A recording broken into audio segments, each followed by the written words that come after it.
وعلى آل بيته الطيبين الطاهرين. رب اشرح لي صدري ويسر لي أمري واحلل عقدة من لساني يفقهوا قولي. Sheikh Mohammed Al-HILLI, distinguished guests, brothers and sisters, Assalamu alaikum wa rahmatullahi wa barakatuh. On behalf of Al-Emaan Australian community, I would like to welcome you all to our program tonight. Al-Emaan kindly requests you to respect the following rules. Firstly, please make sure that all your mobile phones are switched off or put on silent during the program. Please ensure that your cars are parked legally. We request that there be no loitering outside the hall during the program as well as after, so we do not disturb the neighbors surrounding the venue. Please be mindful of others and do not reserve seats. We also request your cooperation with all volunteers and security personnel to allow the night to run smoothly. Al-Emaan thanks you for your patience and support. Sallu ala Muhammad wa ali Muhammad.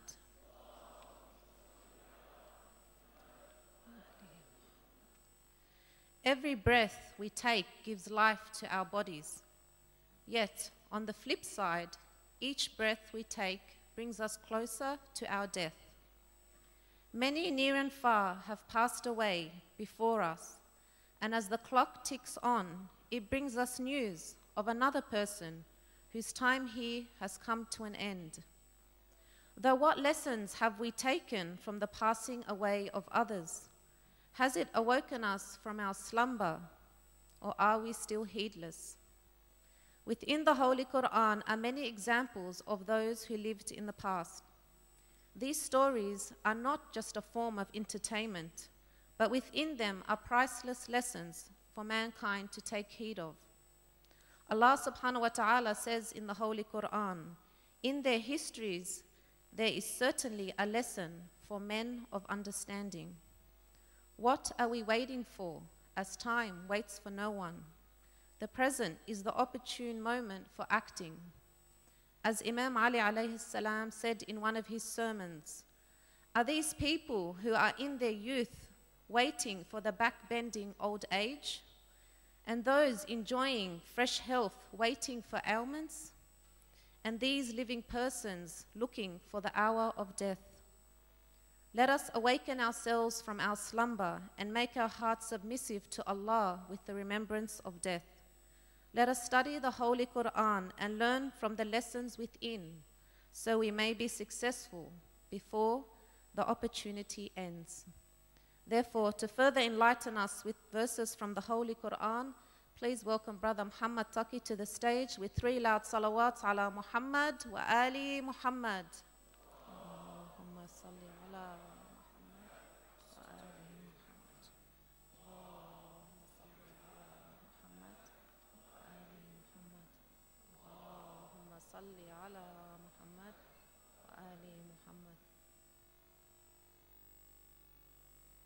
لحب الحسن والحسين صلوا على محمد وآل محمد. اللهم صل على محمد وآل محمد.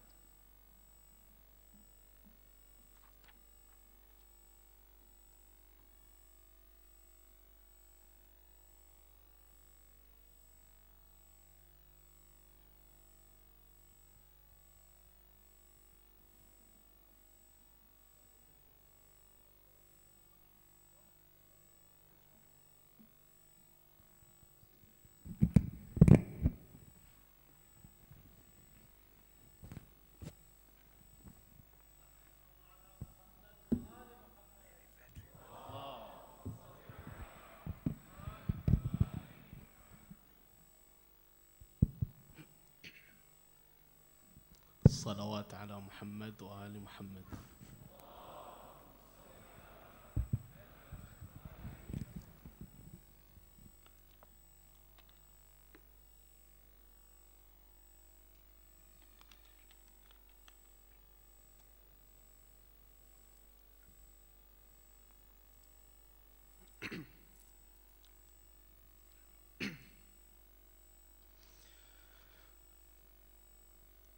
اللهم صل على محمد وآل محمد.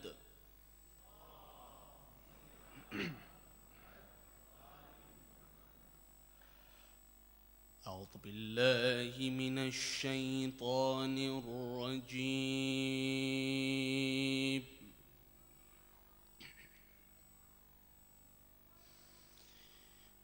بسم الله الرحمن الرحيم.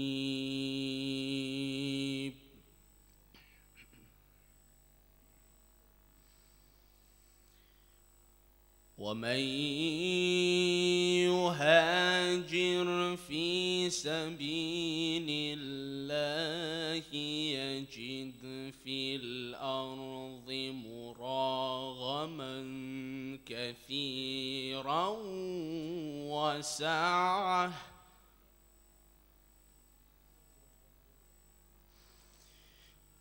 ومن يخرج من بيته مهاجرا إلى الله ورسوله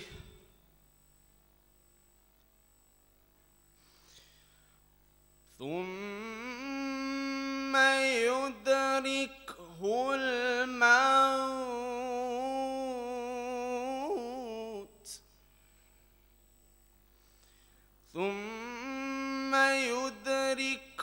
الموت فقد وقع أجره على الله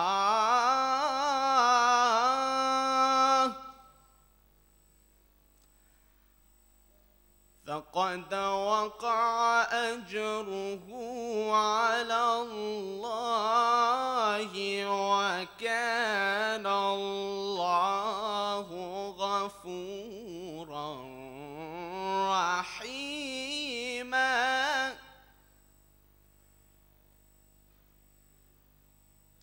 وكان الله غفورا رحيما.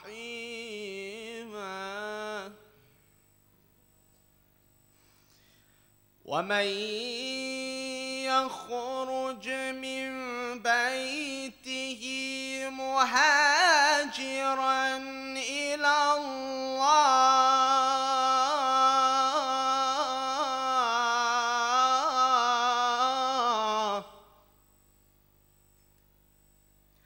مهاجرا إلى الله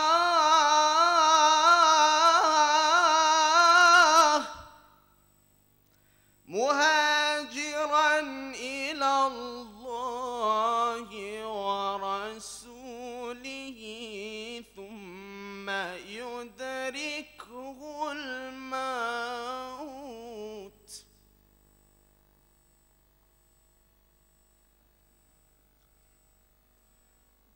فقد وقع أجره على الله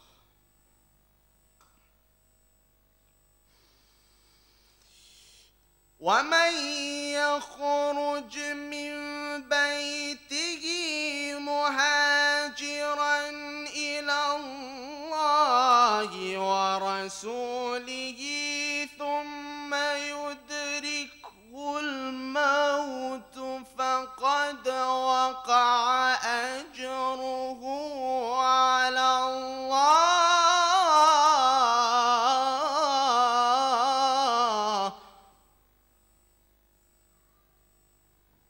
وكان الله غفورا رحيما.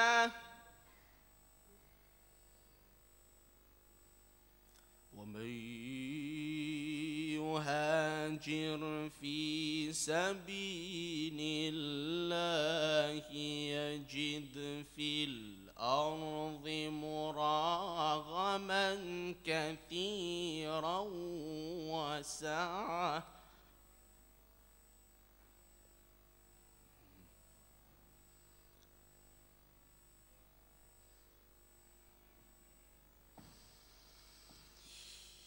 ومن يخرج من بيته مهاجرا إلى الله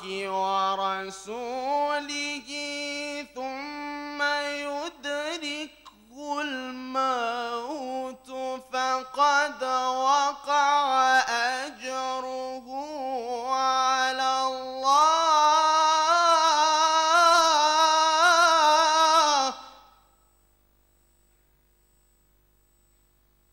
وكان الله غفورا رحيما.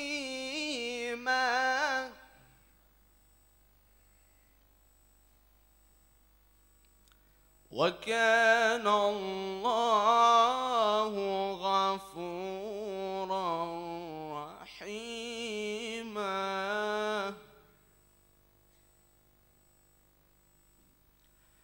بسم الله الرحمن الرحيم.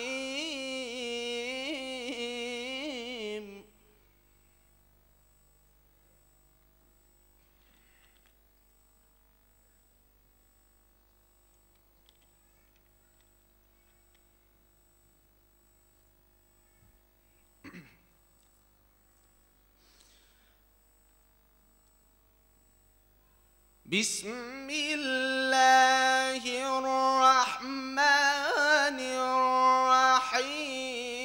إذا زلزلت الأرض زلزالها وأخرجت الأرض أثقالها وقال الإنسان ما لها يومئذ تحدث أخبارها بأن ربك أوحى لها.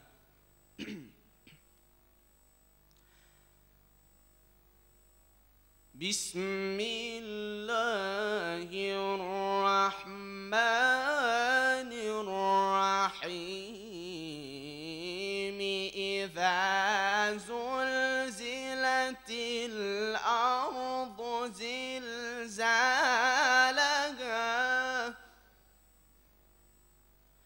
وأخرجت الأرض أثقالها وقال الإنسان ما لها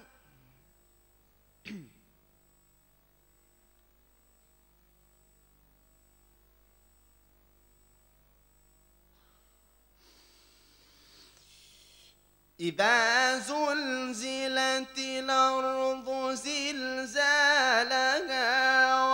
وأخرجت الأرض أثقالها وقال الإنسان ما لها يومئذ تحدث أخبارها بأن ربك أوحى لها.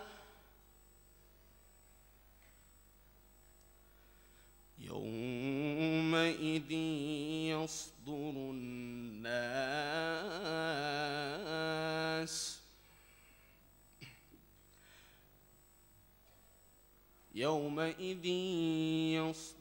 الناس أشتاتا ليروا أعمالهم.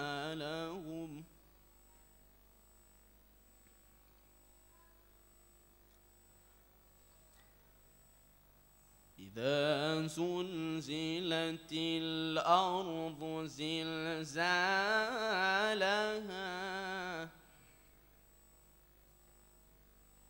وأخرجت الأرض أثقالها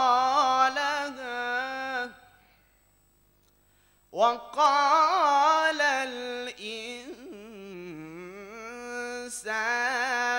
ما لها يومئذ تحدث أخبارها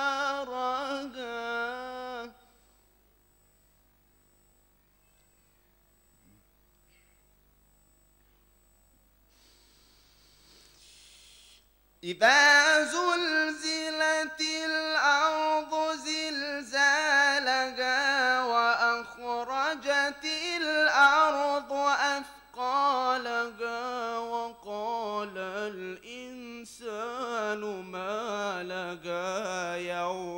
يومئذ تحدث أخبارها بأن ربك أوحى لها بأن ربك أوحى لها يومئذ يصدر الناس أشتاتا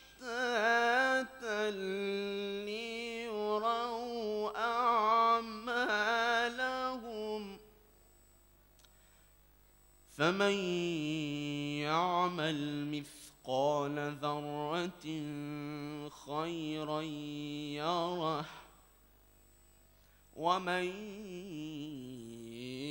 يعمل مثقال ذرة خيرا يره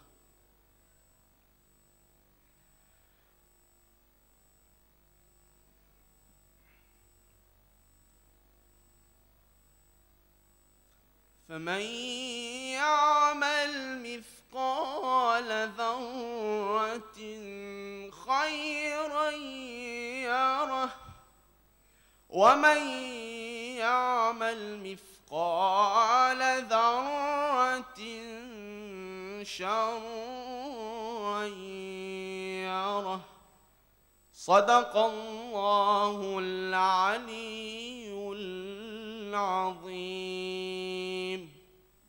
صلوات على محمد وآل محمد.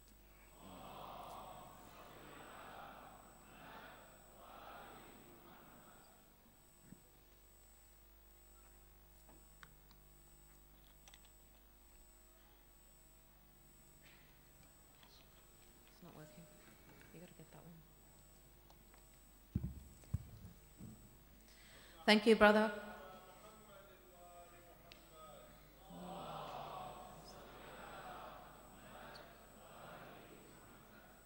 Thank you, brother, for that beautiful recitation. May Allah deepen your understanding of the Holy Quran. Sallu ala Muhammad wa ali Muhammad.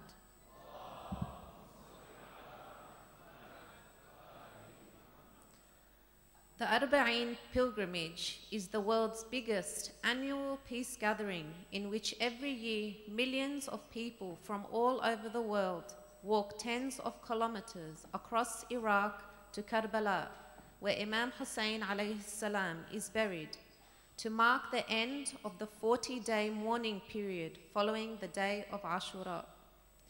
It is my pleasure tonight to announce the release of the first ever book published in English about the Arba'een walk, authored by His Eminence Sheikh Mohammed Al-HILLI. Titled Arba'een, The Walk, the book explores the historical, spiritual, social, and theological basis of Arba'een. Drawing on his own personal experiences of the walk, Sheikh Mohammed Al-HILLI probes into the significance of the number 40 and the remarkable benefits of the journey.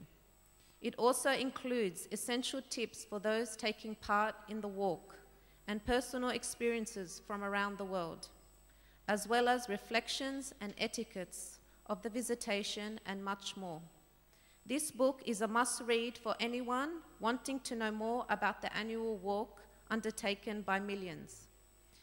Tomorrow night, the book will be available for purchase in the front foyer for $15. Sheikh Mohammed Al-HILLI will also be available straight after his majlis for anyone who wishes him to sign the book. Only 100 books have been printed, so get in quick so you don't miss out.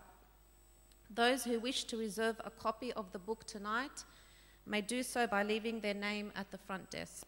Sallu ala Muhammad wa ali Muhammad.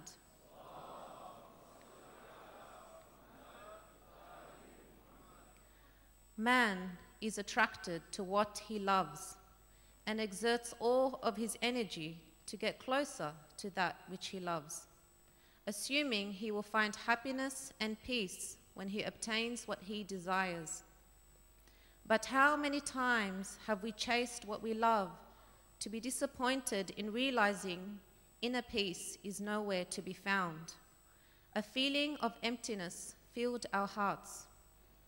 This emptiness, we realized, could only be filled with the ultimate love, the love of Allah subhanahu wa ta'ala.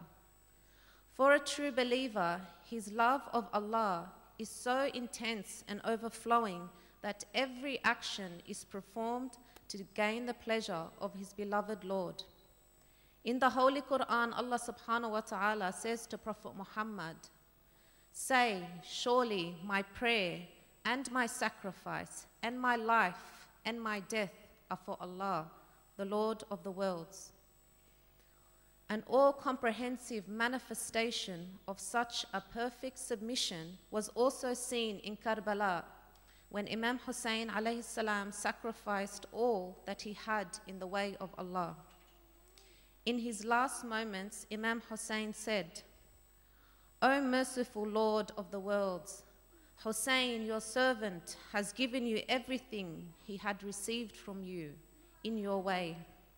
Accept this humble sacrifice of your servant.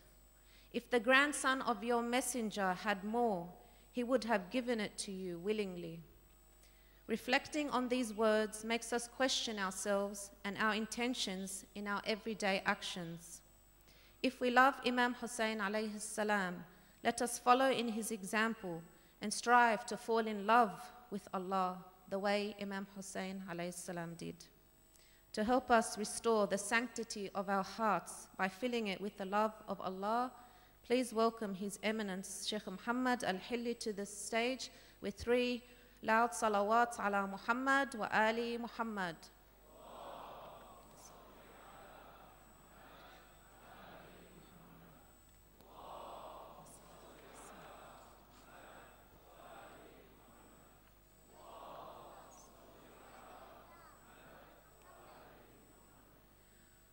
I would like to remind everyone that on Sunday, the 1st of October, in addition to the program at night, we will also be commemorating the day of Ashura in this hall with Sheikh Mohammed Al-HILLI from 11:30 a.m. to 1 p.m. After the Majlis, congregational prayers will be held, followed by light refreshments. If anyone would kindly like to donate some refreshments on the day, please see Haji Fatmi Hamdan at the front desk. Sallu ala Muhammad wa Ali Muhammad.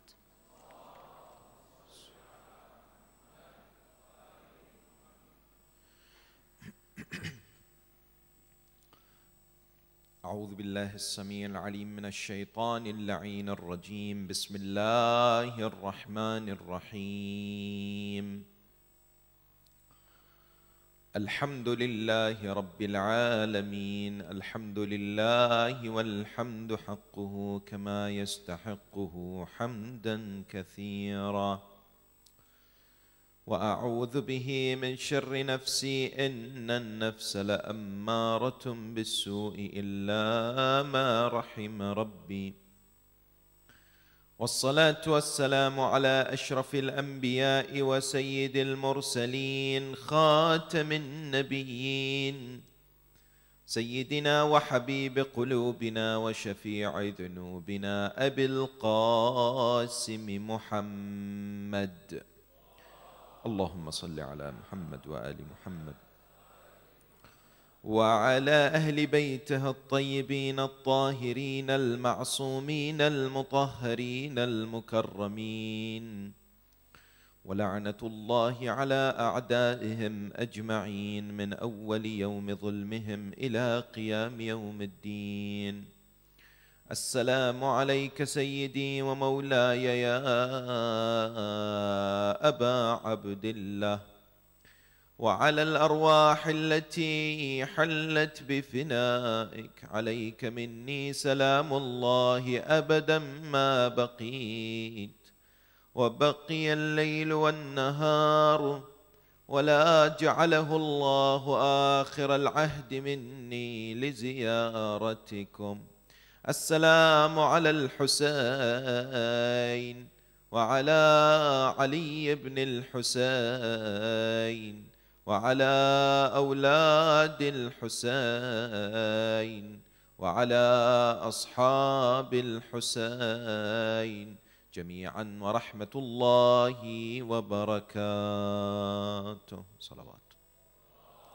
اللهم صل على محمد وآل محمد. قال الله العظيم في كتابه الكريم وهو أحسن القائلين وأصدق الصادقين: بسم الله الرحمن الرحيم. والذين يقولون ربنا هب لنا من أزواجنا وذرياتنا قرة أعين واجعلنا للمتقين إماما. آمنا بالله صدق الله العلي العظيم. For the purification of the souls, the enlightenment of the hearts, for the hastening of the reappearance of Baqiyatullah al-A'zam, Ruhi wa Arwahul Alameen lahul Fida, enlighten your souls and the atmosphere with the recitation of salawat upon Muhammad wa Ali Muhammad. Allahumma salli ala Muhammad wa Ali Muhammad. Respected scholars, elders, brothers and sisters, Salamun alaykum wa rahmatullahi ta'ala wa barakatuh. It is the objective of every couple who enter into this special union. It is deemed to be one that brings about happiness, joy, bliss, and tranquility in the lives of human beings. It is desired and should be the objective of the believers to seek in order to obtain the pleasure of God as well as ultimate victory on the day of judgment. Successful marriages are indeed the goal of every couple who enter into this special union and relationship, in the idea that when people come together and enter into marriage, you will not find anyone having the objective of reaching a failed marital contract, meaning that in order for marriage to attain its objective or fulfill its goal, people want it to be successful, irrespective of their background, irrespective of their denomination. Indeed, the goal of attaining a successful marriage is something that every single couple who enter into a marriage is likely to seek, is likely to want to have. No doubt, what a successful marriage is in reality is another discussion, in the idea that maybe it is a subjective matter where certain individuals will have a certain understanding of what constitutes a successful marriage, whilst others will think a different manner. The first thing to ask is, of course, is a successful marriage possible or impossible? Meaning what?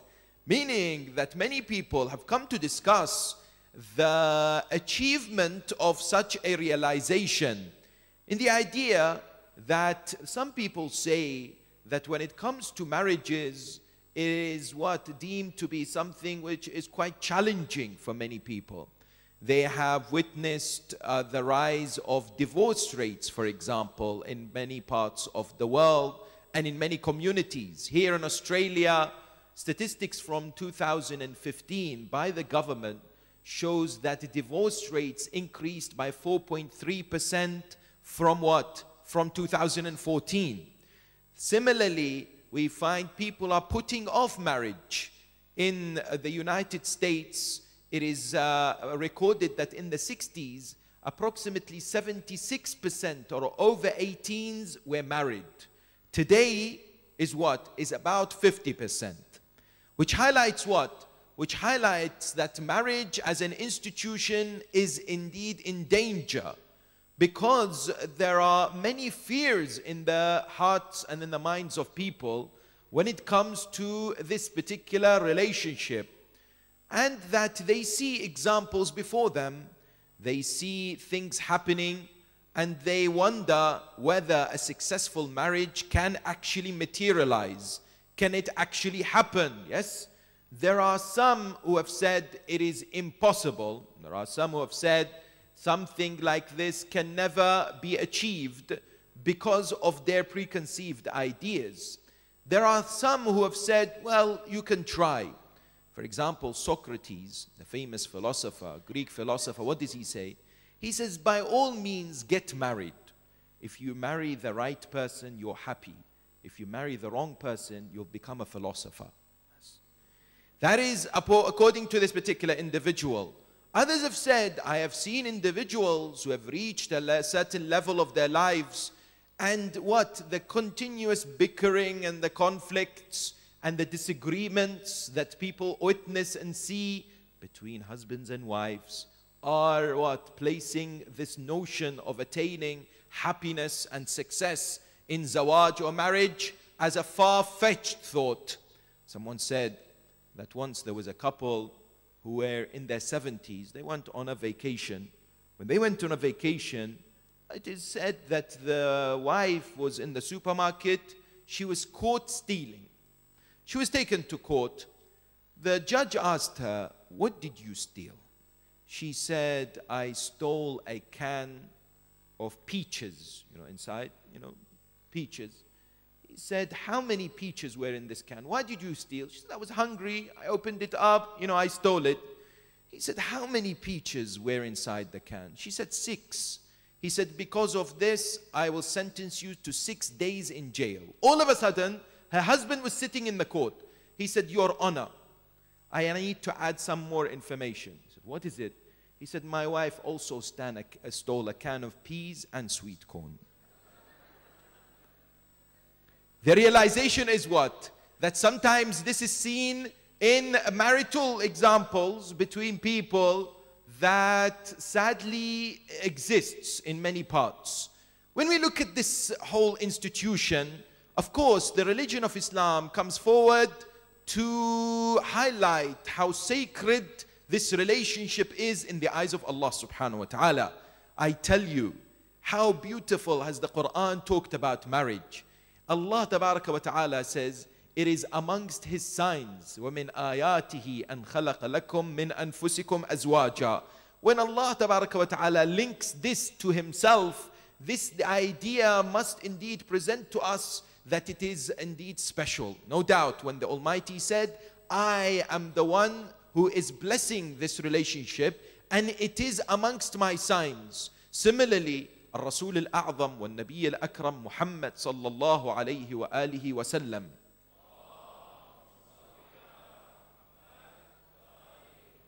In a narration says, ما بني في الإسلام بناء أقدس عند الله من التزويج. Yes, there is no institution in Islam that has been built that is more sacred in the eyes of God than marriage. Because indeed through marriage and the correct procedures and the right way of interacting between the husband and wife, the community and the society is built on healthy foundations, on strong basis, no doubt. Similarly, the narrations tell us that the salah of an individual who is married is 70 times more worthy than the salah of the bachelor. Narrations tell us that there will be a greater number of people punished in Jahannam who are bachelors than those who are married. Narrations tell us that through marriage, rizq increases, and there are people who have actually tried this and have seen this in reality. Therefore, the emphasis to marry is present in the religion of Islam.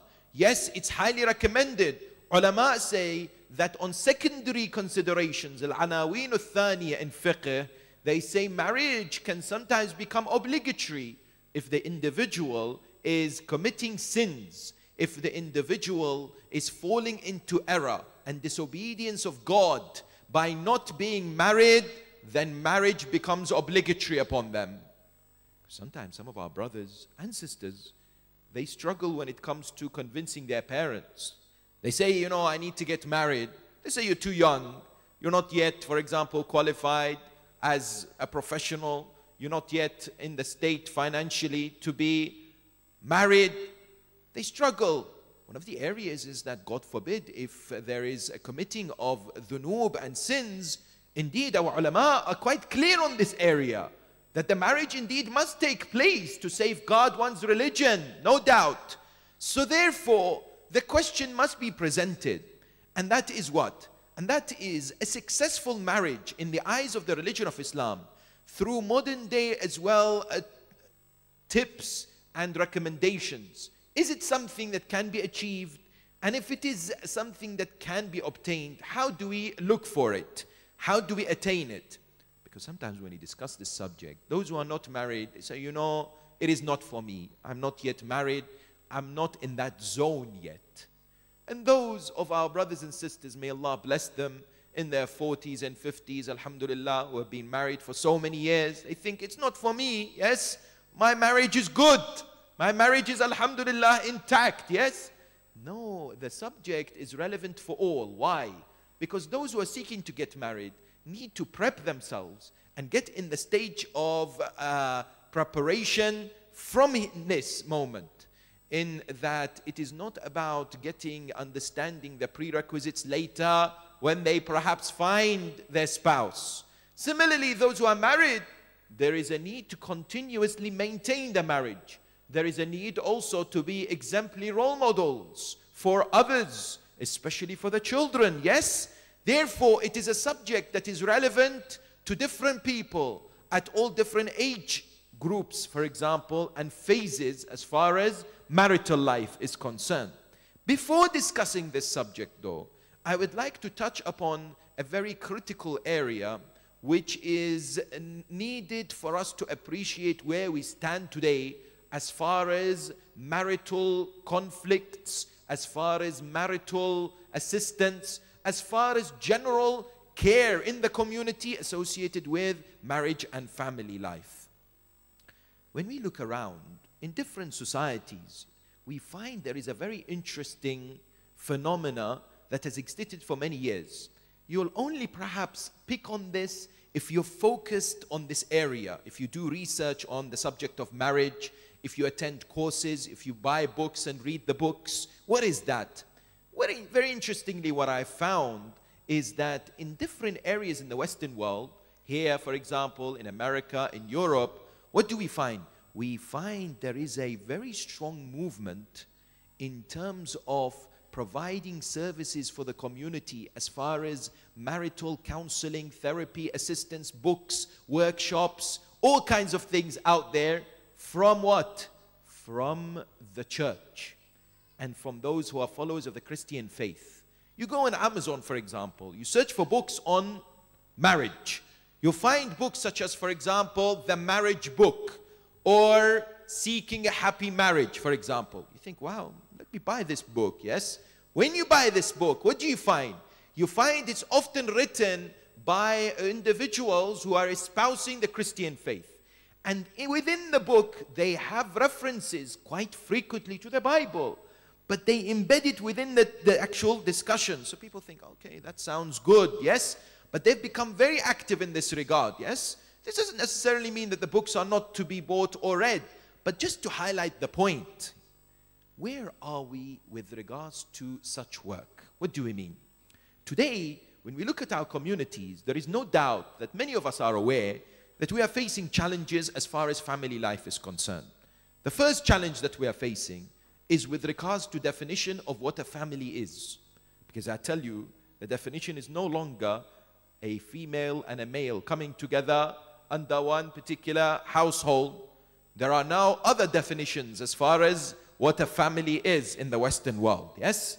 Indeed, this country is also going to go through a survey, yes, in order for people to decide whether there will be the same gender marriages or whether they will be accepted, whether they are somehow legalized, yes? The question, of course, people ask is, what is the position of Muslims when it comes to this area? How do we respond? Of course, the position is very clear in the Holy Quran. Every human being is free to make a decision and to choose. The choice is yours. But the Quran is clear on this area, no doubt, that the religion of Islam stands with other religions, such as Christianity and Judaism, in saying that we do not espouse hatred, we do not call for violence, we do not accept any kind of insult towards individuals who make certain choices in life. However, as far as the Quranic injunction and direction is concerned, yes, practices such as homosexuality, it is not part of the teachings of the religion of Islam, yes. Indeed, from our understanding, similar things can be said about other monotheistic religions such as Christianity and Judaism. The message of the Quran is very clear in this regard. Yes, there is no ambiguity as far as this area is concerned. Yes, and as far as Muslims are concerned, of course, they are free to choose. Yet, if they follow the Quran, then they'll know exactly which direction to go as far as this area. The other challenge that we are facing is what? The conflicts that we keep hearing about, or people like myself and others have to deal with on a very regular basis. The breakdown in family relationships, in marital dealings, for example, between the husband and the wife, challenges with child upbringing. All this poses a very important question. What are we doing as scholars, as leaders in the community, as businessmen and women, as those who are, alhamdulillah, blessed with wealth, as those who have the opportunity to do something? What are we doing with regards to this area? Are we waiting for others to somehow formulate and bring about and instigate some change in society and make things happen? Or are we beginning to what? To start to be proactive in this area? Let me give you a few examples. Within the discussion surrounding spouse selection, what are we doing in order to facilitate this process for our brothers and sisters? Because I tell you, the method that has been going on for years may still work, yes. May Allah bless our mothers. They go to the weddings, and they indeed come back with a report, a bulletin, not on Al Jazeera, but it's called the marriage report. They come back and say, I saw this person and I saw this person. What do you think about this person? And what do you think about this person? From my personal dealings with some of the brothers, they say, I don't like this method anymore. Yes, I would like to be able to choose the person myself. Yet today we are facing a realization that as far as tools are concerned, in order to make this process something which is modern, and in line, of course, with Sharia, and it's acceptable as far as teachings of the religion of Islam is concerned, perhaps we have not invested, and we have not researched, we have not presented various options available for people. Number one. Number two, when it comes to dealing with conflicts in marriage, when it comes to couples wanting help, where do they go to? No doubt, often they go to ulama and scholars, and may Allah bless them and reward them. But I will be honest and brutal in this point, because alhamdulillah, I'm blessed to be within the area, or one of my interests is the subject of marriage, yes, and the work that we do in Europe is specifically with this regard, the workshops and the courses. One area that I would like to present is our ulama, by and large, alhamdulillah, they are aware of the Islamic laws and how to, for example, present what is right and what is wrong Islamically. But how many are trained in counseling and therapy? How many are able to be called marital therapists? Yes? And have gone through proper training on how to deal with marital conflict. When, for example, they're presented with various different challenges. Yes? This is a very pertinent, important question. Sayyid al-Shuhada, Aba Abdullah al-Husayn, salawatullahi wa salamu alayhi, made it very clear, do not stagnate in your movement in life. Constantly look for reform. Don't just accept whatever's being presented out there. Look for this change. Go for introspection. Dissect what your behavior, personally, community, society. We have to analyze. إني لم أخرج أشرا ولا بطرا ولا ظالما ولا مفسدا ولكنني خرجت لطلب الإصلاح في أمة جدي أريد أن أأمر بالمعروف وأنهى عن المنكر. The movement of the Imam, something we should constantly remind ourselves, is to reform for the better. We should not be afraid of the word reform. Yes, we need to be able to move. I was surprised, a group of our brothers who were studying in one of the houses were given an opportunity to go and undertake a leadership development program. The person leading this program told me personally, he came to them, they'd been studying in the house for a few years. Brothers, let's go through this program. You will learn many new skill sets. No. We have studied in the house. We know how it is. One of the hallmarks of a scholar is the humility. Their eagerness to constantly learn. Not to say I'm above this, yes? It is of the utmost importance that we encourage our ulama, we encourage our scholars, we encourage people who are in this field to have the proper accreditation, to have gone through the courses, to have gone through the various different methods of learning the tools, the latest tools and techniques to deal with these challenges. Similarly, when you look at, for example, mediation, as far as a difficult time of divorce is concerned, yes, this is all part of what we need to think about. I ask you, how many marriage institutes do we have here in Australia? How many of these organizations do we have in America or in the United Kingdom and Europe in the Western world? Where people would think, you know what, I want these publications, I want these helps, I want this phone line that I can call when I have a problem, I want this chat service where I can connect to when I have this challenge or issue or fiqh example or challenge. I want to go and see this scholar or this psychologist or this therapist, yes? I want to be shown how I should save my marriage. Today, don't wait for someone to come and do this. The challenge is upon every single one of us, no doubt, yes?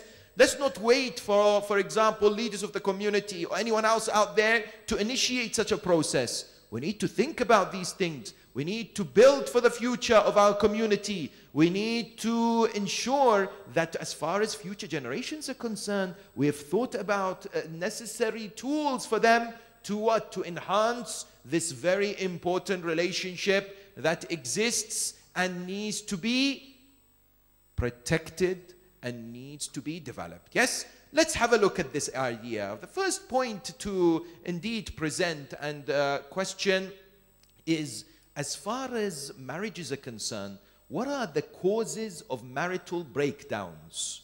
Why do marriages fail in some instances? Why do we find that in some cases people simply give up and either separate or move towards what? Move towards, God forbid, divorce? Why? Each and every one of us will perhaps be able to come up with a reason. According to different statistics, different surveys and data across the world, one of the most fundamental reasons for marriage breakdowns is financial difficulties. People face challenges as far as making ends meet. People, for example, are under extensive pressure when it comes to what? Spending in the household. And I tell you, subhanallah, sometimes we see that this materialistic society out there has had an impact on many different areas of our lives. And one of them is on marriage. In which way? That sometimes there is the pressure to keep up with the Joneses, as they say, yes? Continuously get this idea and do this and travel to this place and get this car and so on and so forth. The pressure can be relentless and places great strain on the relationship between the husband and the wife, yes? And what do you find? You find because of this materialistic driven tendency, there is pressure on the wife to work as well as the husband. So they're both working, yes? Less time to spend with each other, less time to focus on areas they can build their love and their relationship with each other. And what? Less time for child upbringing and focus on the real important issues because they're constantly tired. They're constantly drained in order to keep up the finances. Similarly, what we are told? We are told, for example, depression, anxiety, mental illnesses are another cause of marital breakdowns. You have affairs and infidelity. You have anger and the losing of temper and control and the abuse that happens, either domestic, yes, abuse or psychological abuse. You have family interference and for example, influence, which sometimes separates people. Physical illness. One critical point which I'd like to draw your attention towards, very important for us to appreciate this, even for those who are not married yet. One of the key causes of marital breakdowns is the incompatibility of values. Please understand this so critical point. What do we mean? Sometimes when people look to get married, yes, I ask the brother, you want to get married? Yes. What are you looking for in marriage? Oh, well, brother, you know, the looks.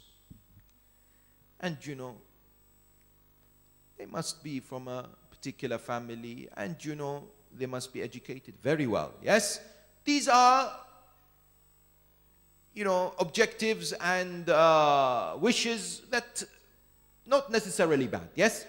But what are the key values that we hold so dearly that we cannot be without? Yes. For example, let me give you an example. Sometimes we have seen in different communities, as far as marrying hijabi versus non-hijabi sisters. Some of our brothers, they go around, they say, you know what, I don't mind, say, a sister who's not hijabi. Later, I will make her wear hijab. I will ask her wear hijab. When we grow stronger together, when she will listen to me, when everything's rosy. You know, I've seen it, mashallah, in Hollywood and, God forbid, Bollywood.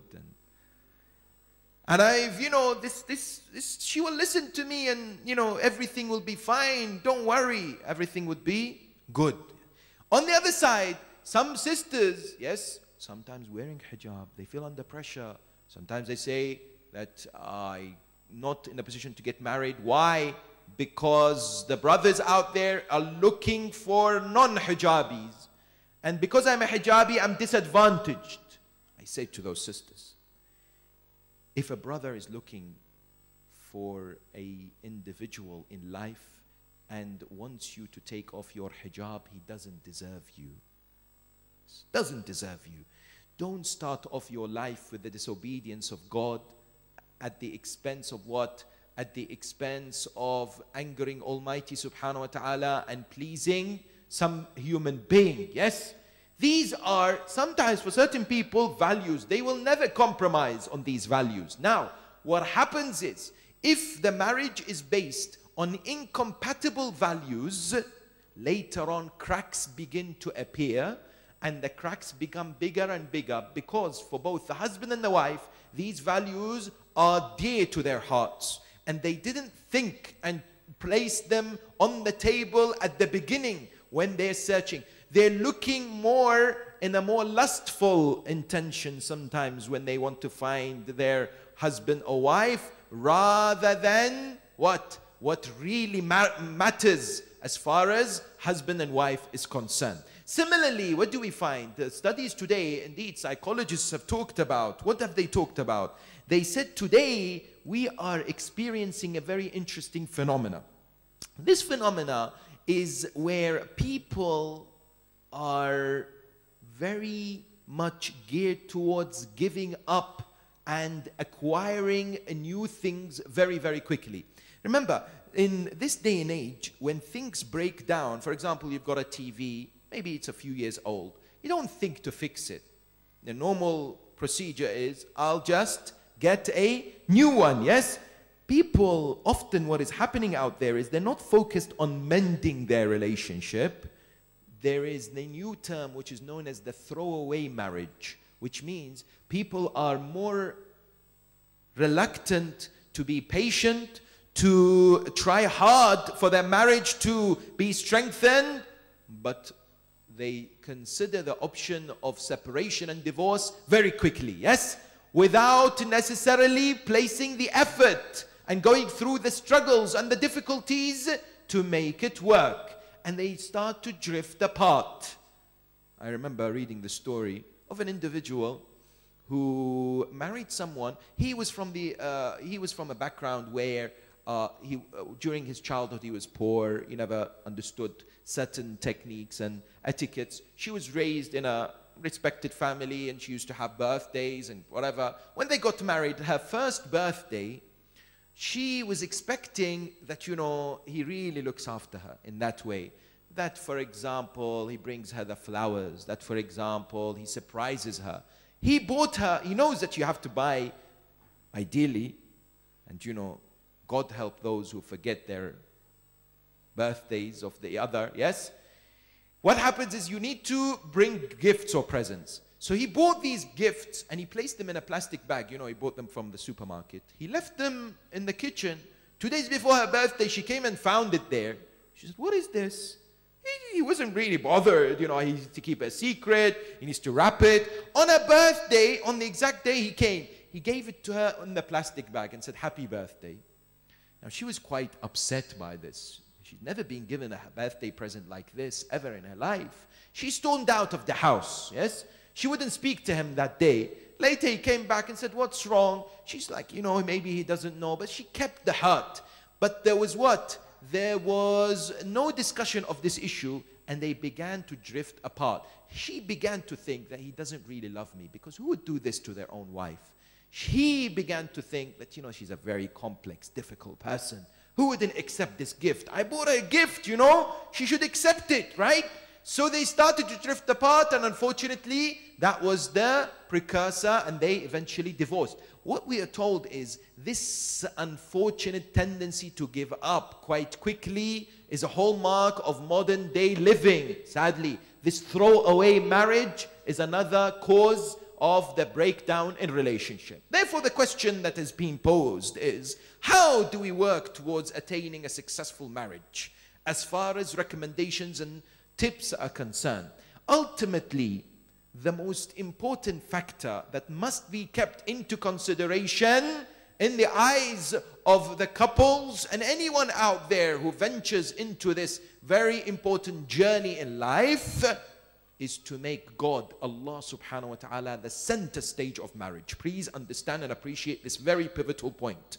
When you examine the Quran, Allah subhanahu wa ta'ala, when He speaks about marriage, often He refers to marriage to Himself. Yes, وَمِنْ آيَاتِهِ أَنْ خَلَقَ لَكُمْ.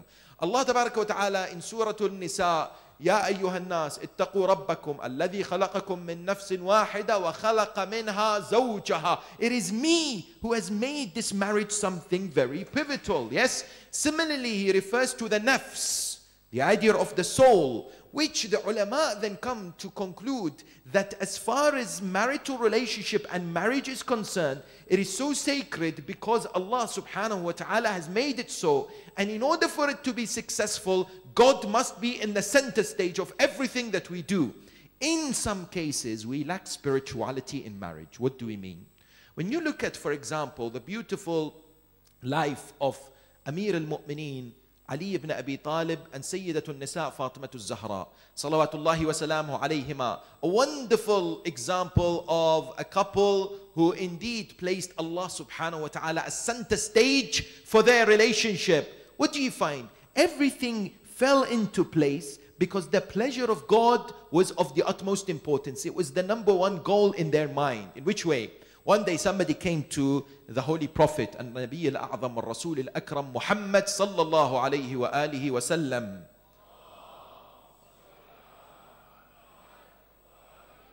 And when he came, he said to him, I'm poor and I'm hungry. Can you please give me some food? The Prophet asked his family, his wives. They said, we don't have anything.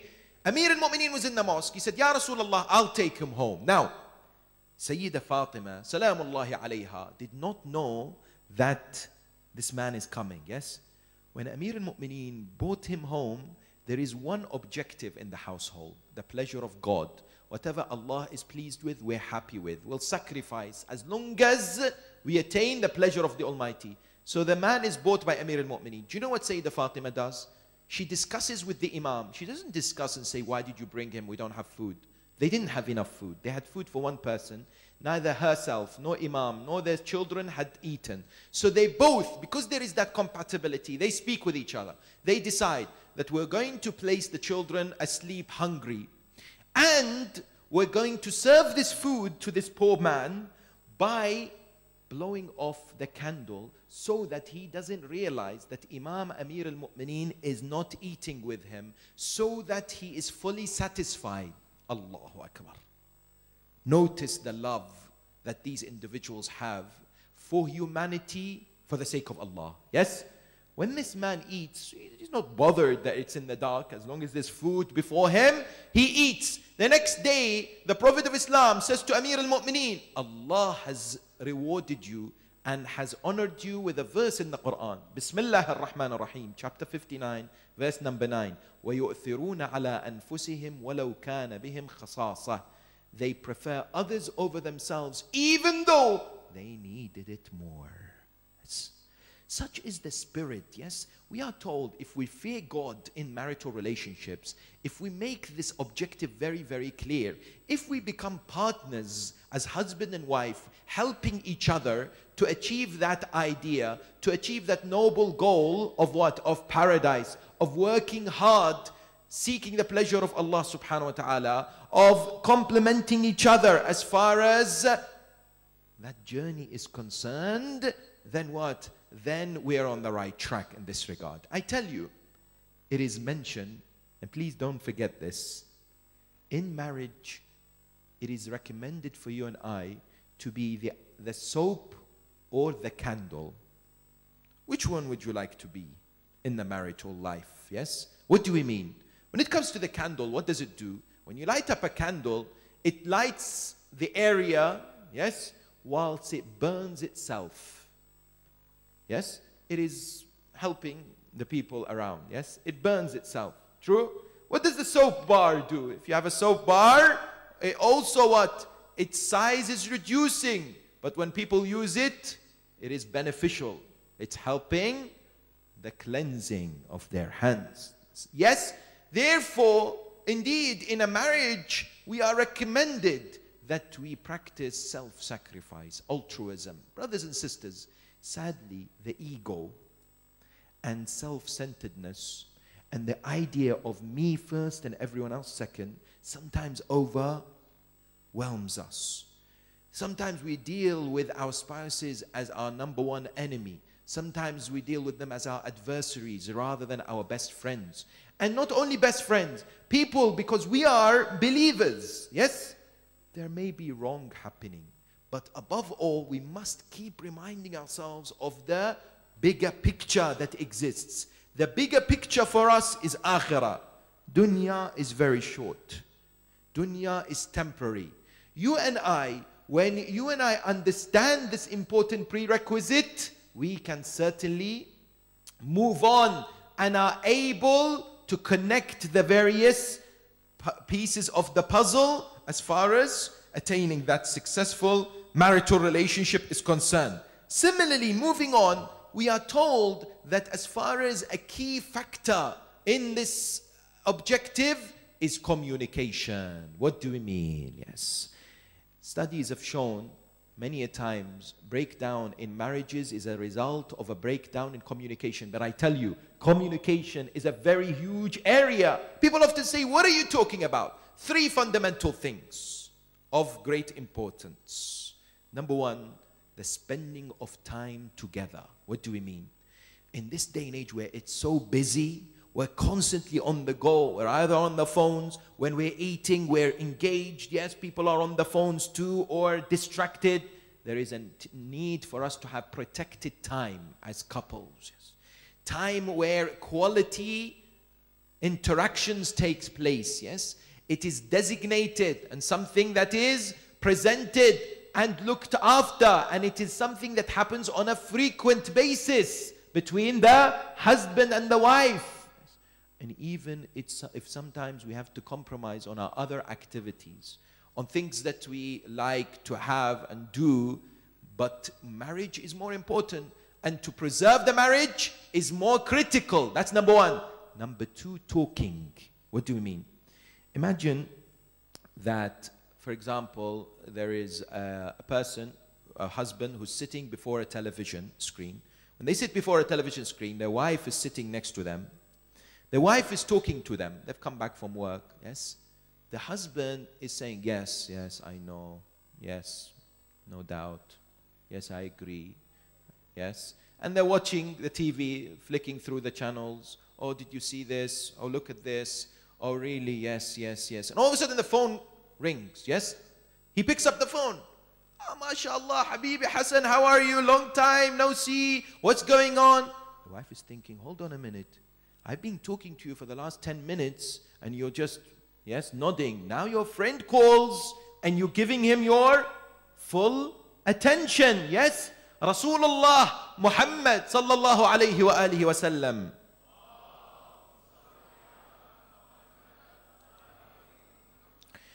Mentions this idea. He says, if you spend time with your wife, you get more reward by Allah then performing i'tikaf. I'tikaf is what? Is when you stay in a mosque for at least 3 days and you only worship God and you sleep and you eat out of necessity. But you, at least minimum 3 days you are in the mosque. He says if you spend time with your wife, you get more reward than i'tikaf in my mosque, Masjid al-Nabawi, which is the second greatest mosque. Yes?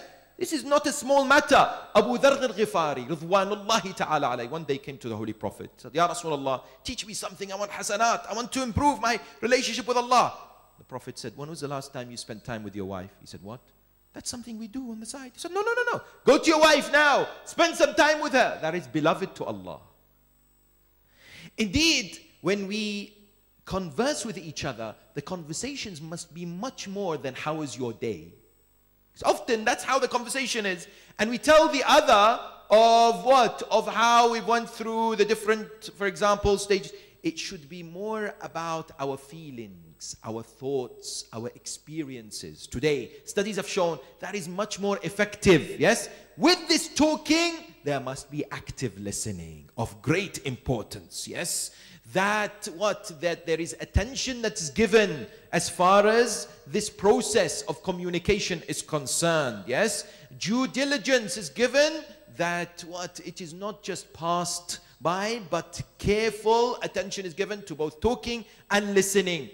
But similarly, when it comes to this, there is a need for us to appreciate, and this is vital and should be part of any course. You know, in certain countries, I'm told in Malaysia, even in Iran, they go through courses before they get married. No doubt. This is very, very important, yes?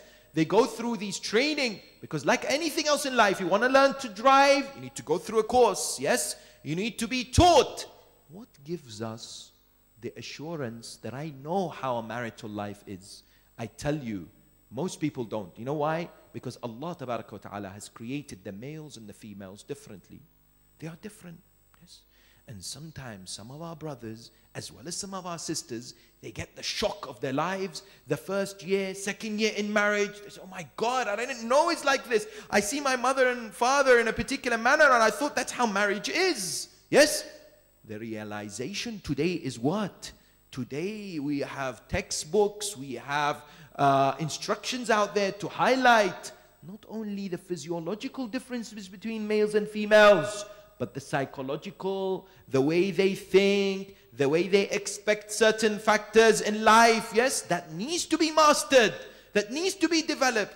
The greatest challenge happens in the first 8 years of marriage, yes. That is where it is deemed to be, for example, the most breakdowns and difficulties and arguments that happen, because people have not grasped the idea of the opposite gender.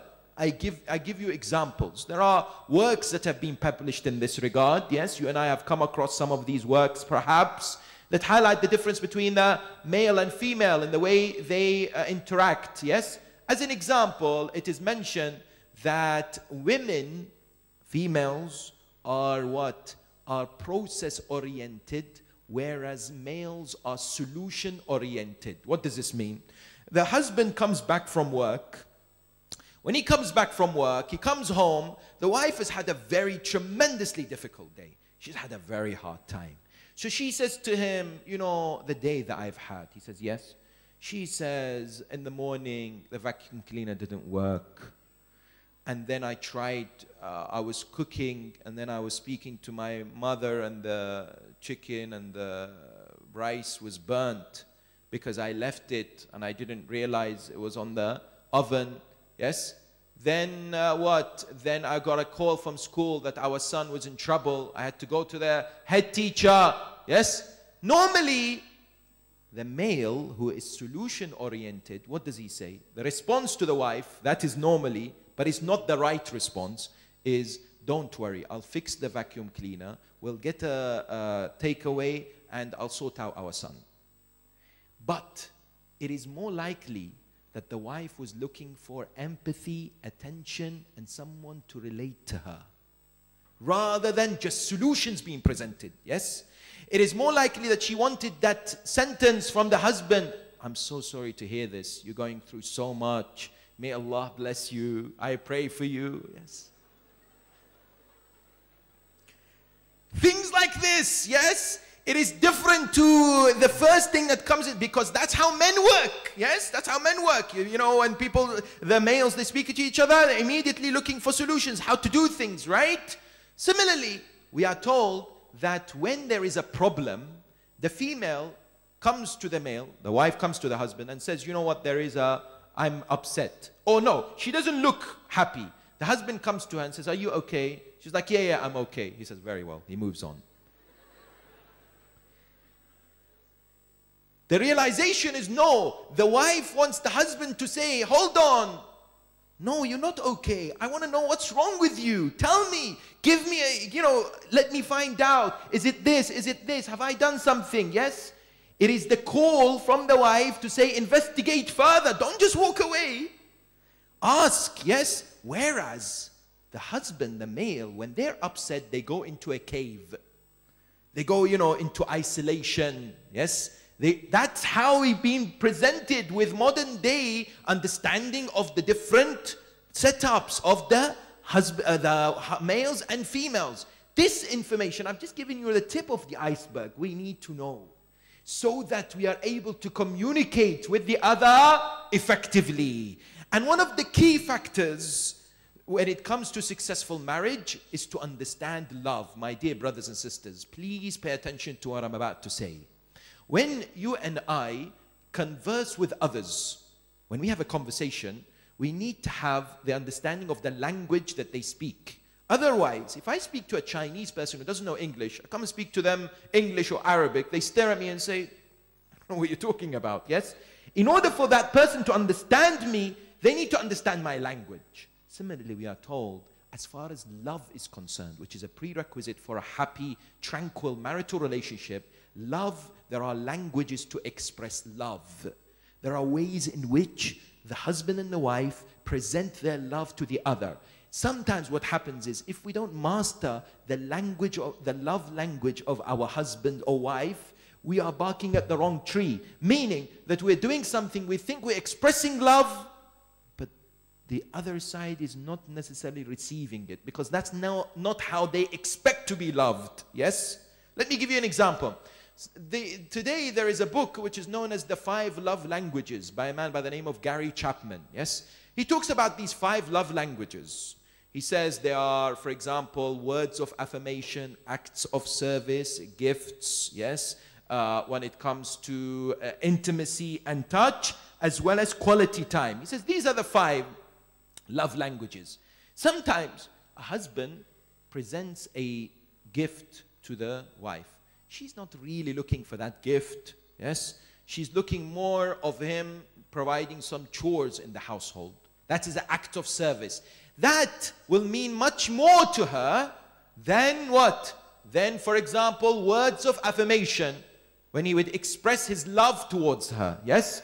How do we find out each other's love language? Very simply, there are tools online, yes? There are ways of asking each other out of these, for example, and others. How do you prefer to receive love? What is your method of getting that compassion, that affinity that exists, what? Between the husband and the wife, yes? And similarly, of great importance, we are told what? We are told that in a marriage, in most marriages, there are conflicts that will arise. There are disputes. There are disagreements. And these disputes and disagreements, by the way, are not necessarily bad. We can utilize them for our development. Quran says, وَتَعَاوَنُوا عَلَى الْبِرِّ وَالتَّقْوَى وَلَا تَعَاوَنُوا عَلَى الْإِثْمِ وَالْعُدْوَانِ. The teachings of the Ahlul Bayt come to us and give us a very interesting direction as far as conflict management is concerned. Some people say, let's face it, in a marriage, there are instances where people fight with each other, and it is not unusual. So, we need to learn how to fight right. In which way? Let me give you a number of examples. We are told that sometimes there is a false notion in the minds of certain brothers and sisters that when they get married, they want the other person to conform to their own vision of how their wife or their husband should be. Many times we're thinking, I need to change my wife. I need to change my husband to how I want them to be. The process which leads to a successful, happy relationship, is for the husband and the wife to start from within and to ask themselves, how can I mold my personality and how do I change myself first and foremost? Please appreciate this very important point. What do we mean here? In many cases, when we don't like something that is happening between the husband and the wife, we feel disgruntled, we feel upset, we start having what? Thoughts, we start being remorseful and so on and so forth.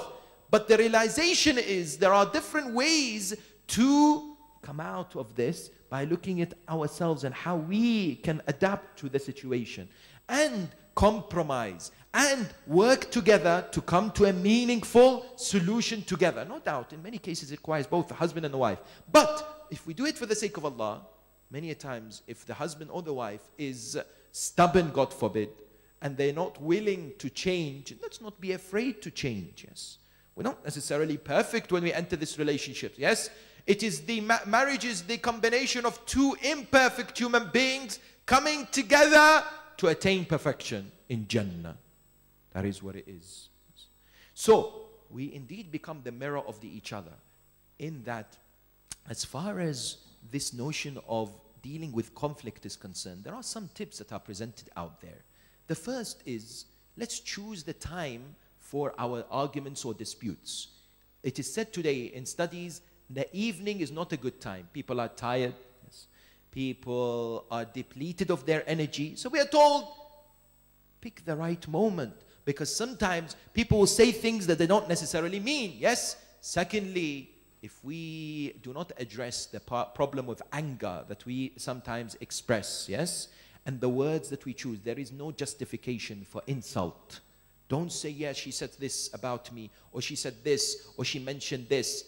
Marriages should not have any form of what? Abuse or insult, yes, between the husband and wife. It is not right. It is haram. Remember, you're dealing with a mu'min and a mu'mina.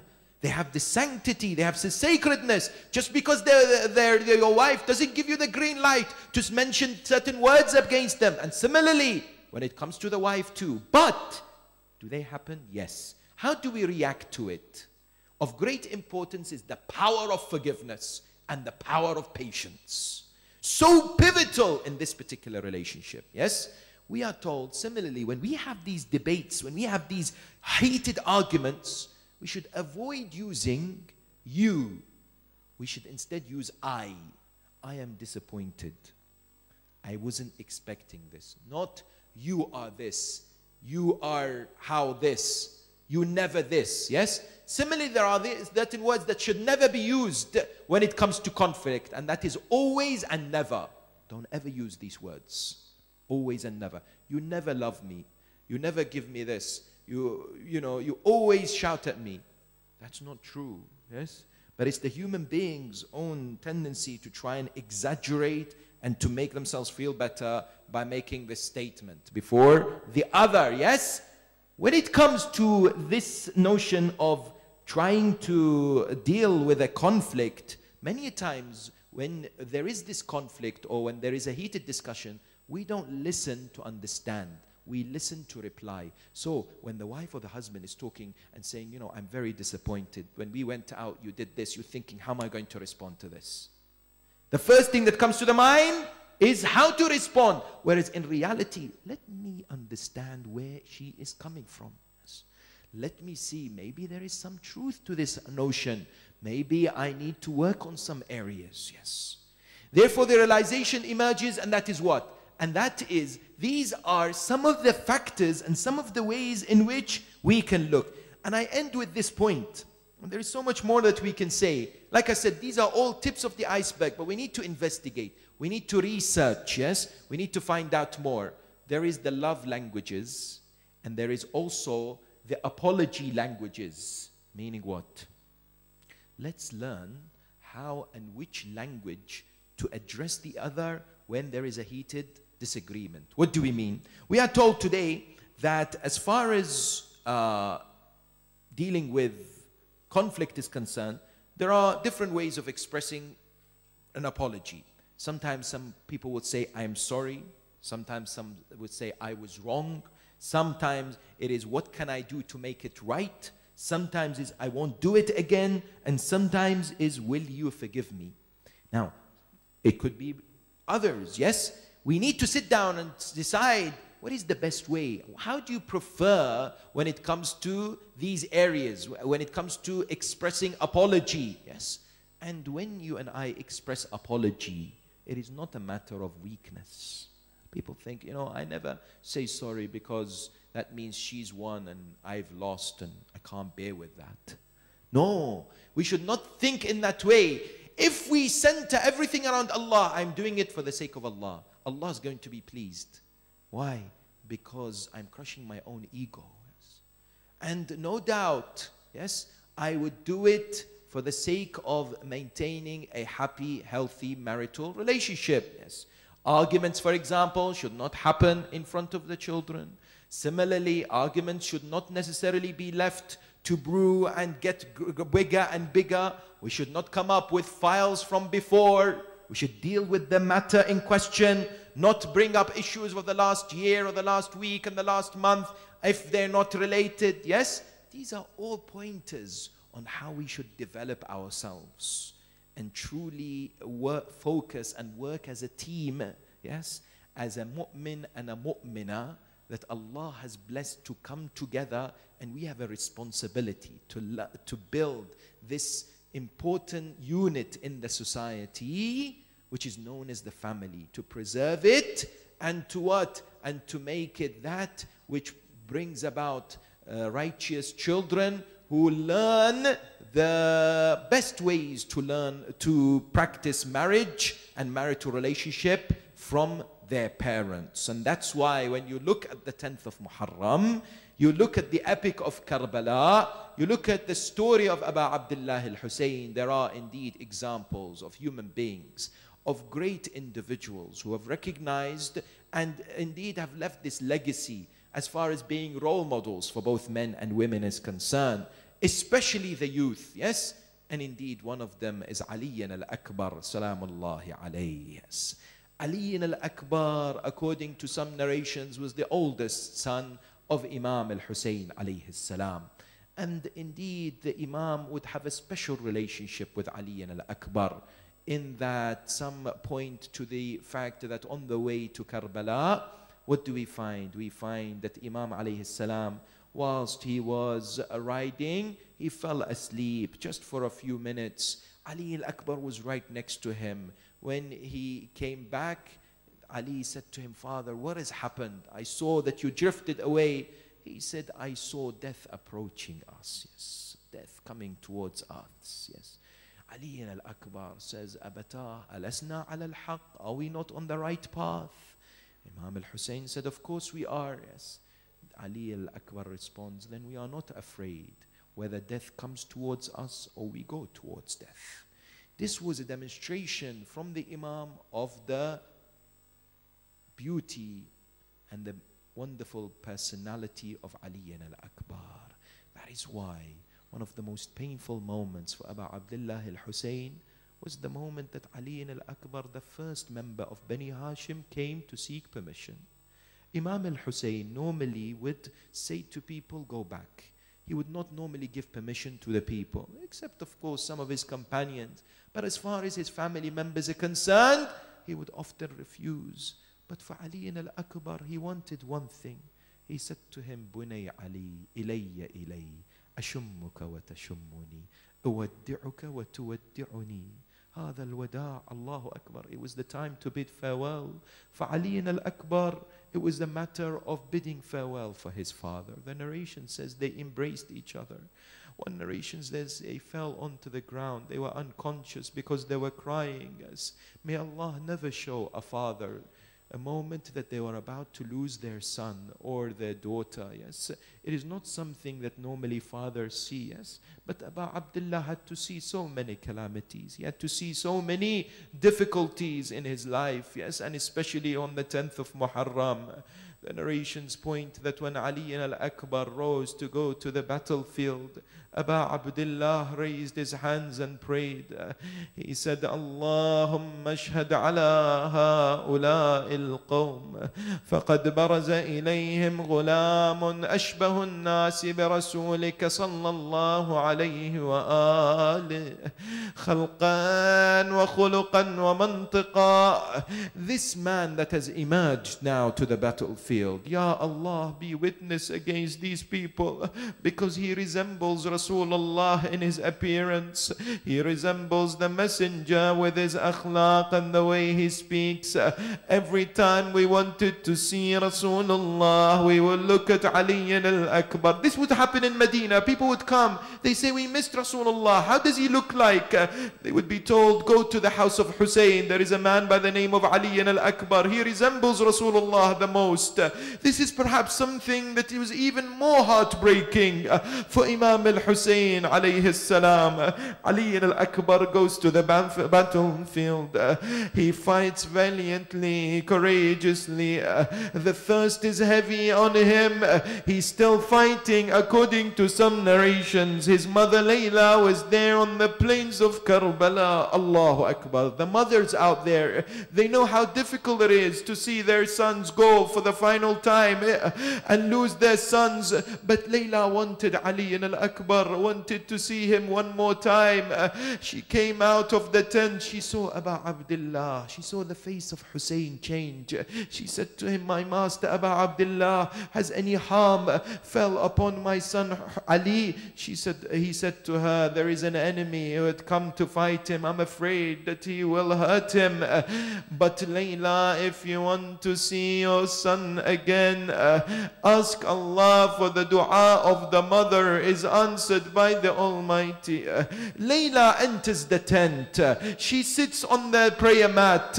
She removes her hijab. نظرت إلى السماء رفعت أيديها قالت إلهي بغربة أبا عبد الله يا راد يوسف إلى يعقوب رد إلي ولدي علي. Ya Allah, do you know what she asks? She says, Ya Allah, you know that Hussein is alone on the battlefield. He is gharib. You're the one who returned Yusuf to Yaqub. Return to me my son Ali. The narration says Ali al-Akbar defeats that enemy man. He comes back, but he comes back with full of thirst. He looks at Imam al-Hussein. He says, Father, the weight of the armor is killing me. The thirst is overwhelming me. هل لي من شربة ما أتقوى بها على الأعداء. Imam al-Hussein, according to one narration, look at the love of the father. He would say to him, Bunay Ali, come next to me. Why, father, why? He says, I want to give you part of my saliva so that at least it will help you. ساعد الله قلب صاحب العصر والزمان. Because Ali al-Akbar cries out, Abba ya Hussein, your mouth is even drier than mine. You are even more thirsty than mine. Indeed, Imam says to him, Bunay Ali, go to your mother Layla. She's waiting for you. Ali al-Akbar enters the tent. He finds his mother Layla on the ground unconscious. جلس عندها جعل يبكي وضع رأسها في حجره. He placed her head on his lap. Tears from his eyes fell on the cheeks of Layla. She was awakened. نظرت إليه علي بني, this is you. Is this a dream? You've come back. Now she's asking him, Ha Allahu Akbar. She says to him, Bunay Ali, stand up. Just stand up, please. He says, why? She says, I want to look at you. All I want is my eyes to look at you, Ali. I don't want anything else. Why does she want to look at Ali for the final time? She knows in a few moments she will see the battered, bruised body of Ali al-Akbar into pieces. Ajarakum Allah. Ali al-Akbar returns to the battlefield. The weight of the armor, the thirst gets to him. He stands to take a rest. An enemy comes from behind, says, I will make make his father mourn for him. وضربه على رأسه فجعل فلق رأسه. The Imam alayhi salam hears the cries of Ali al-Akbar. عليك مني السلام أبتاه أبا عبد الله. Ali al-Akbar falls onto his horse, but you know his horse, he is blinded by the blood of Ali al-Akbar. So instead of taking him to the Imam's side, he took him to the side of the enemies. They surrounded him. One man stabbed him on his body. Another man hit him with a pole. A third person would strike him with a sword. He fell onto the ground. Imam al-Hussein rushed to the battlefield. Yes, according to some narrations, Sukaina looked at Imam. She would say, Abatah, the voice of Ali al-Akbar is this direction. Why is it that you're going this way? He looked at her and says, Bunay Sukayna la talumuni. Do not blame me, for I have indeed heard the cries of my son, and I don't know which direction to take. I do not know where to go. How painful it is for the father to hear his son call him and not able to help him. يقول الشاعر, the poet says, when Imam was going towards his son Ali al-Akbar, جعل ينظر إلى النجف, and he looked at the direction of Najaf and he started to say, Father Ali, you lifted the gates of Khaybar, but you never had to lift the body of your son. He came next to his son Ali al-Akbar, جلس عنده, جعل ينظر إليه, قال بني على الدنيا بعدك العفا. Oh Ali, what is the worth of this dunya when you have left? Now you've left your father alone in this world, and your father can't help you. But in that moment, he saw Ali al-Akbar smiling on one direction, and he saw him grieved on the other. Allahu Akbar, yes. He asked him, Bunay Ali, why is it that you smile, and why is it that you're grieved? He says, Abata, ya Aba Abdullah, ala yasari Rasulullah. I see Rasulullah قد سقاني بشربة من الماء لن أظمأ بعدها أبدا. Rasulullah is giving me water, I'll never be thirsty again. وعن يميني جدتي فاطمة الزهراء وهي تلطم وجهها وتصيح وحسينا وشهيدا ومظلوما وغريبا. فاقت روح علي الأكبر رحم الله من نادى وعليا وغريبا وشهيدا. رجع الإمام الحسين صاحب بني هاشم لا طاقة لي لرفع جثمان بني علي. Oh Bani Hashim, come and carry the body of my son Ali. I can't carry his body. But at that moment Layla comes out and says, where is my Ali al-Akbar? Let me see the body of Ali. They placed the body of Ali in a tent. Zainab, the Rabab, this indeed Layla, they all come out. They come inside the tent. They look at Ali al-Akbar. Aywa Ali, oh son Ali, what is it that we're going to do after you? How can our eyes see your body, Ali? Yes, Imam Zain al-Abidin says that when I came to bury my father Abu Abdullah, I looked at the body of my brother Ali al-Akbar and I saw how his body was torn into pieces. ساعد الله قلب الإمام. ألا لعنة الله على القوم الظالمين وسيعلم الذين ظلموا أي منقلب ينقلبون.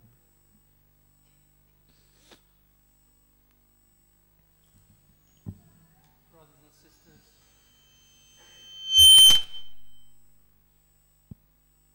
and sisters, صلوا على محمد وآل محمد.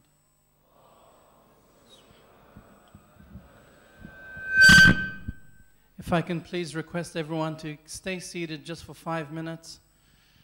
just to enhance the experience of the rich customs of Muharram, the commemorations. As at the end of the lecture, it is customary for poetry. If you wish to partake in the latmiyat, please do so, and if you don't, I request everyone to stay seated or standing and just close your eyes and listen to these few words of poetry. And if I can request everyone, after 5 minutes, you're welcome to leave or stay, but if you can stay, it would be very appreciated. With the loud salawat, if I can get the brothers and the sisters, if they wish to stand up, to stand up. For the rest, as I said, please just be attentive of the words of this poetry.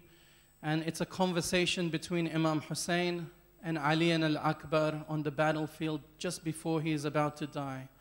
So if I can get everyone with a loud salawat to just stand up.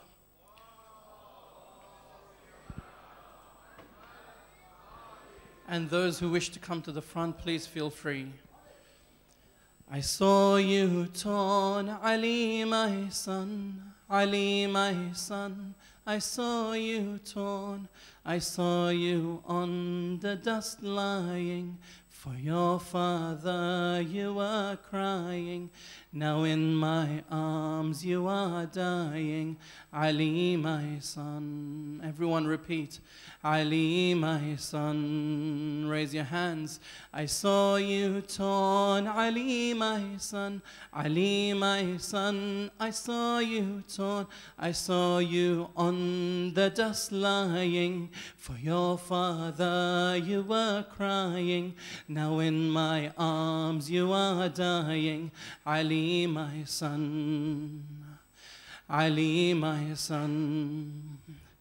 Ali, I sit here and I gaze into your eyes. I wonder how I shall still live with your demise. This beautiful flower within my two arms lies. Though ripped and torn, you're still beautiful in my eyes. When you cry out that scream of death, my heart it cries. And Ali, when your soul leaves you, my soul shall die. I cry and weep, with death you meet, with death you meet. I cry and weep, I weep on you with tears flowing.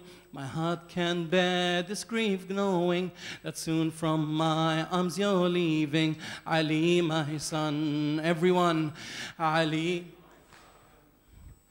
Ali, my son. Ali, my son, for your blood the swords were thirsty. They did not rest until their blades touched the body. Their metal longed to cause for you this tragedy. As I wail, they all rest, rest in tranquility. And with your head broken, they returned you to me, just like they struck the head of my father Ali. And with your head broken, they returned you to me, just like they struck the head of my father Ali. I cry for you, Haidar, and you, Haidar, and you. I cry for you. I cried when my father told me that this won't be the end for me, for one day they'll take you from me. Ali, my son. Everyone, Ali, my son. Ali, my son. You cannot talk to me, your thirst has made you weak, but I hear you cry as your blood to me it speaks. How do I reply to this blood away I seek? I reply with the tears that from my two eyes leak. My tears soothe you as they all flow down my cheeks.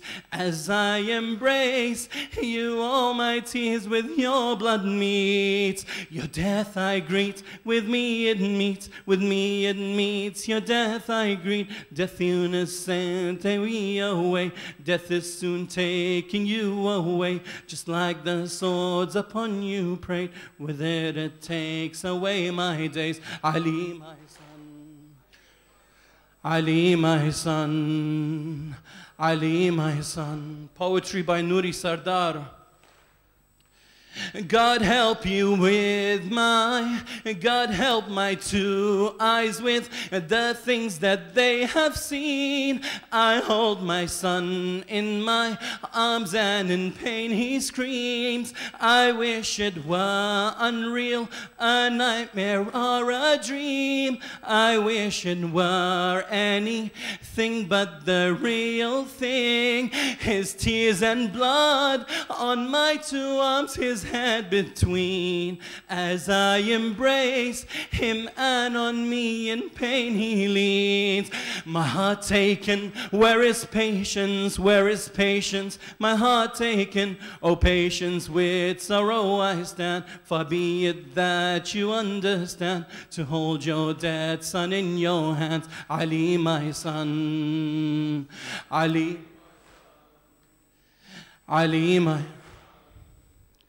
Ali, my son. Last verse.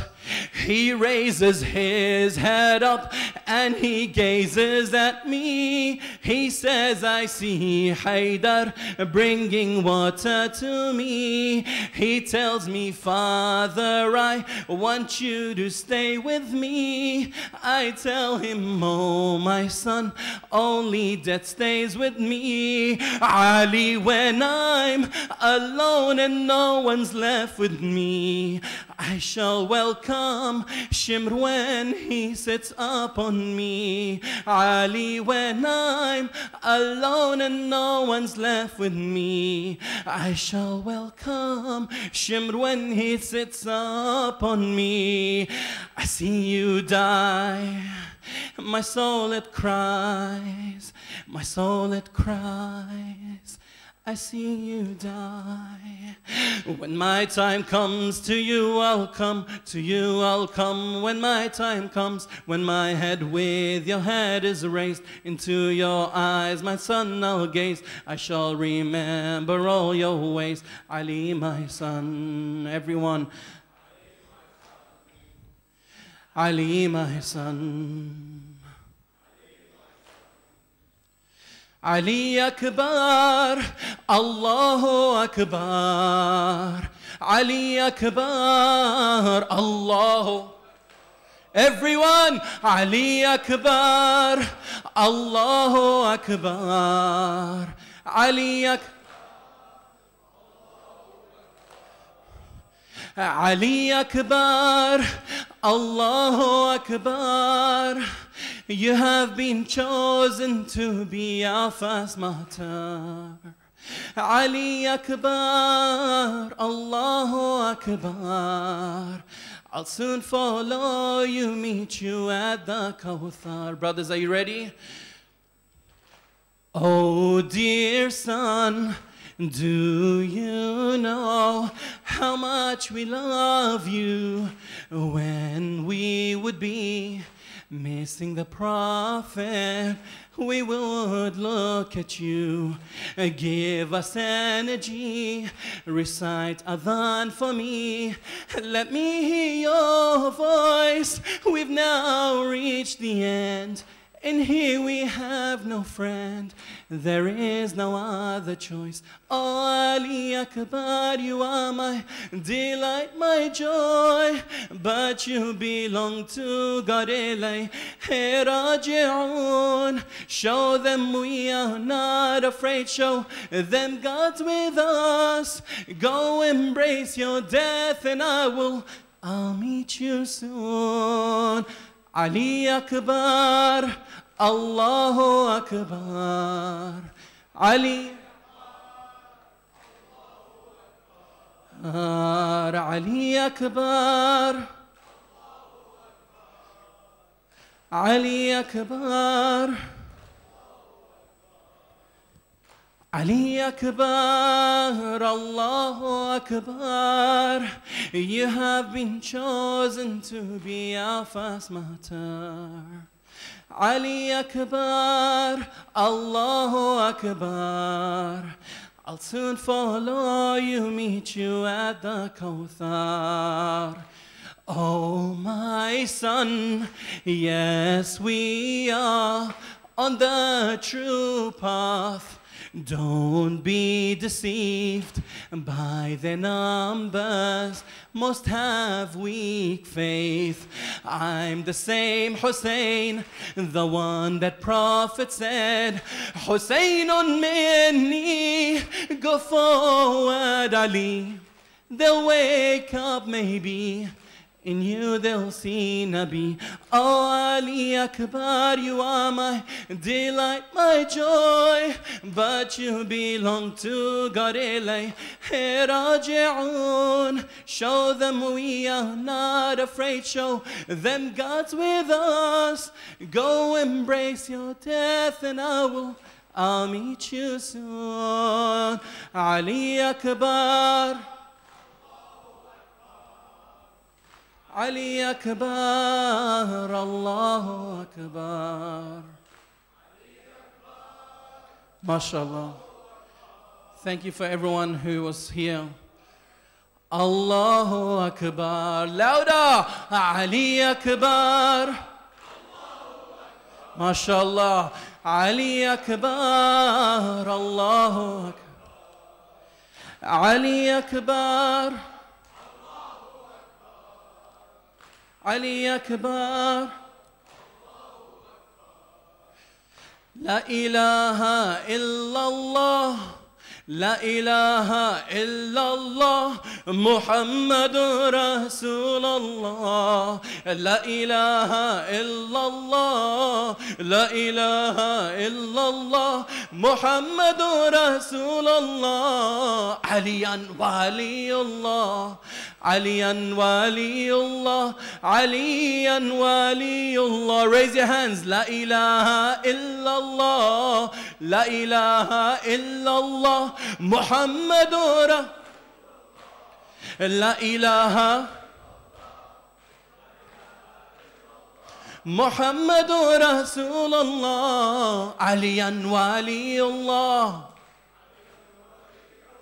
عليا ولي الله. نادى علي يا مظهر العجائب. نادى علي يا مظهر العجائب. تجده عونا لك في النوائب. نادى علي يا مظهر العجائب. تجده عونا لك في النوائب. كل هم وغم كل هم وغم سينجلي. Raise your hands. بعظمتك يا الله. بعظمتك بعظمتك بعظمتك بنبوتك بنبوتك بولايتك. علي علي علي علي علي علي علي علي علي علي علي علي علي علي علي ولي الله. حيدر علي ولي الله. علي ولي حيدر علي ولي الله. علي ولي الله. Face the Qibla, brothers and sisters. عظم الله أجوركم. May Allah accept all your deeds. And may we all be Hussainis. Loud salawat ala Muhammad wa ali Muhammad.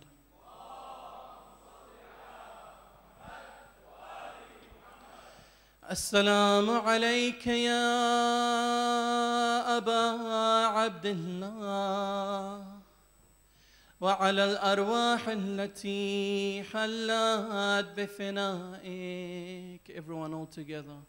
عليك مني سلام الله أبدا ما بقيت وبقي الليل ولا جعله الله آخر العهد مني لزيارتكم.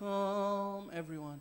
السلام على الحسين وعلى علي بن الحسين وعلى أولاد الحسين وعلى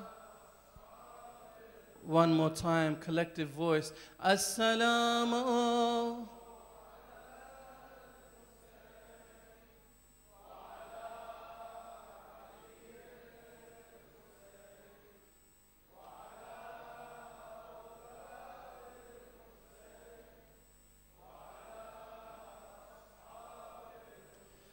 اللهم كن لوليك الحجة ابن الحسن صلواتك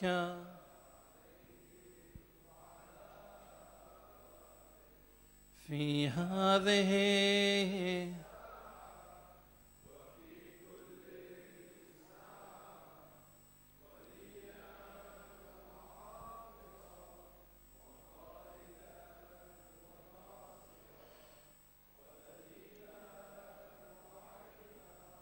حتى تسكنه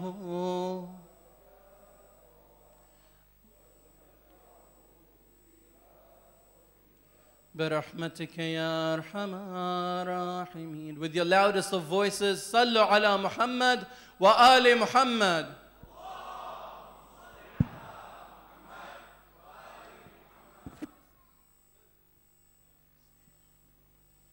Thank you, Sheikh Mohammed Al-HILLI and Brother Hamid, for your efforts. May Allah reward you abundantly. This brings us to the end of the program for tonight. Thank you. Assalamu alaikum.